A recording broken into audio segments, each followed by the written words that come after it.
on, Neal. Is that your first slide? No.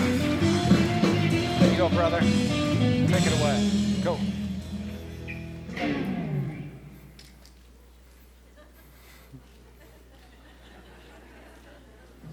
It's like snow.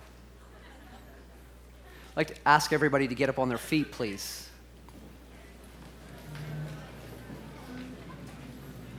Take a deep breath in. Let it all the way out. And with your eyes closed, please repeat after me. I am whole. I am amazing. I am limitless.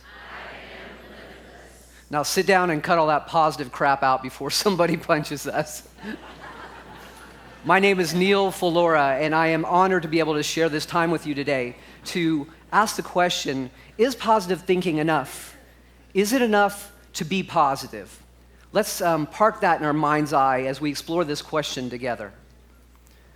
So behind what you see is my 24-month-old boy-girl twins, and outside of being the most fabulous, magical creatures on the face of this earth, says their father, they have, since birth, complete mastery to connect with each moment. They create energy and emotion with great ease, and they are damn well not concerned whether they're positive thinkers or not.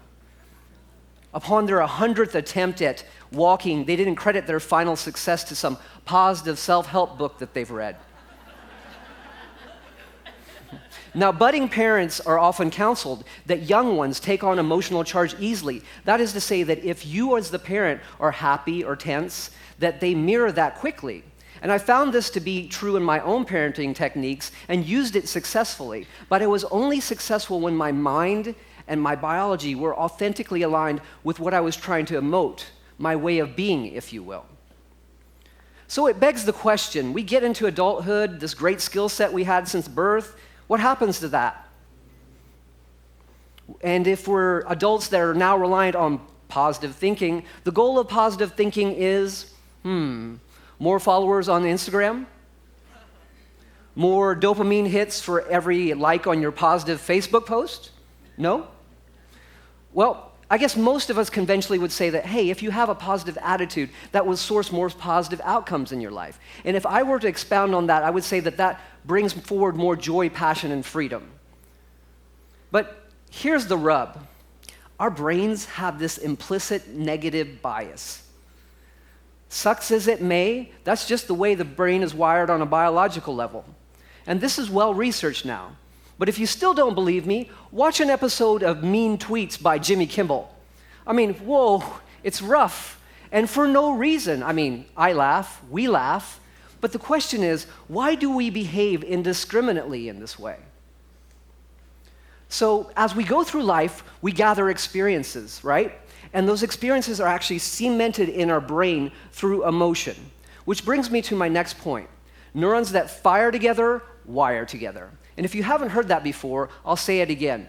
Neurons that fire together, wire together. So when you're having an experience, there are neurons in your brain that collect the experience, and there are neurons that collect the emotion. And because they're fired at your brain at the same time, they become physically connected or wired together. That's why, like, when you have a memory that has intense emotion around it, it has better recall. Say, the birth of your child or your wedding day. But by the same token, those memories associated with intense fear, guilt, shame, trauma, they stay with us long after the actual experience. So as we grow, there becomes an emotional hijacking that takes place in the brain that leaves us in this fight or flight response.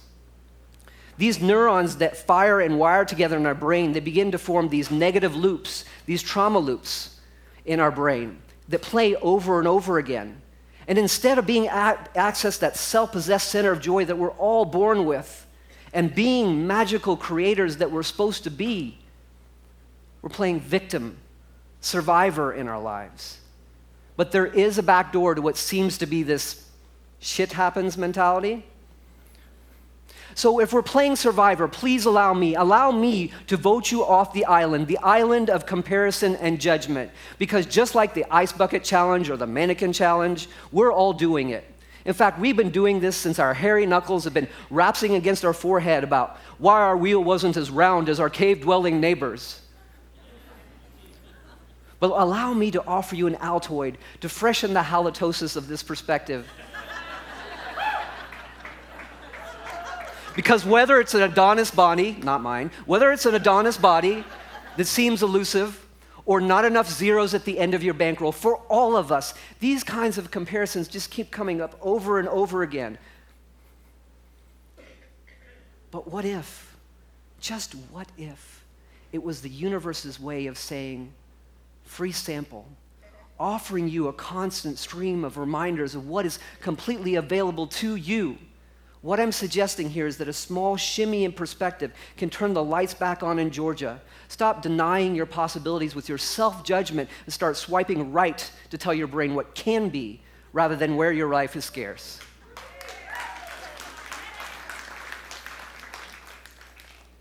It's this comparison and judgment of ourselves and others that keeps us emotionally hijacked and keeps creating those trauma loops in the brain.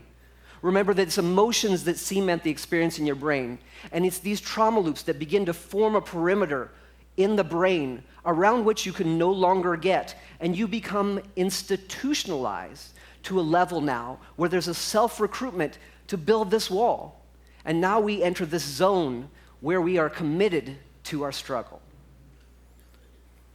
See, the time scale of your life will undoubtedly feel like people and circumstances have somehow roadblocked you through abuse and hardship.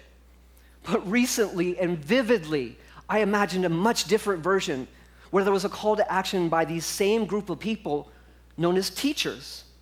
A pact was made by these key people that they would not give up my lesson until it was completely remediated, not because it was just or fair, but because we had agreed previously, teacher and I, that I was strong enough to handle this, and it would galvanize me to the next level of power and contribution. I mean, come on, folks. Truth be damned. This is the version that embraces the greatness in us all. So here is what I'm extremely positive about today. That none of this is your fault. So often we try to chart this neuropeptide soup into new waters and we lose steam. But I'm here today to say that your commitment to your struggle is not you. It's not you. It's not the higher self you. It is your biology. I'm asking you here and now to forgive yourselves. I don't say this flippantly. Look, positive thinking is a great start, but to kindle change by itself is futile. So what is needed? What is needed is that four-letter word in adulthood, emotion. Emotion is what's needed. It's the currency of the higher self, the mind, the universe. Use your positive thinking and visualize an outcome and fire it with off-the-chart emotion. That is the Sherpa of change. Every color, texture, detail, smell, fabric of this emotion should be envisioned to ramp this emotion to euphoric-like proportions. And when you do this, my friends, you form new pathways in your brain, and those that no longer serve you physically retreat and prune away. It's no lie. This is a commitment, and it will take time. It's like one of those old school water pumps in the campgrounds. You have to keep pumping it before you're going to get any results. But just know that the whole time you're visualizing, the whole time you're priming your system, you're feeling your emotions, you are rewiring your brain. And I am confident that this is the breadcrumb trail back to our center of greatness. There are idea mavericks leading the way in this field. People like Annie Hopper, Dispenza, Deutsch, Hansen, coming up with techniques that will change people's health and habits. And the wonderful thing about this is that there is now science to support these miracles, and trust me, folks, they are miracles. I stand before you here on this stage as a man in transition, using these techniques to reform my health, my habits, my abundance. Brain health is just a daily focus for me now. It's like when I work out or what I eat. My brain is naturally retrained to look for these looping behaviors, and when I find them, I take the time and I rewire them. I am absolutely certain that each of you possesses the skill set to execute this new neuronal order of your choosing. My wish for you is that you exercise your birthright to reclaim that self-possessed center of joy you were born with. I'm here to encourage you to relieve yourself of the massive burden of comparison and judgment. It is not you. It is your biology. When your mind spends a lifetime of self-blaming, it will resist this message. It's resisting it right now, but your mind is calling you back to your roots. Adult children, such as yourselves, I see just as beautiful as tiny tots.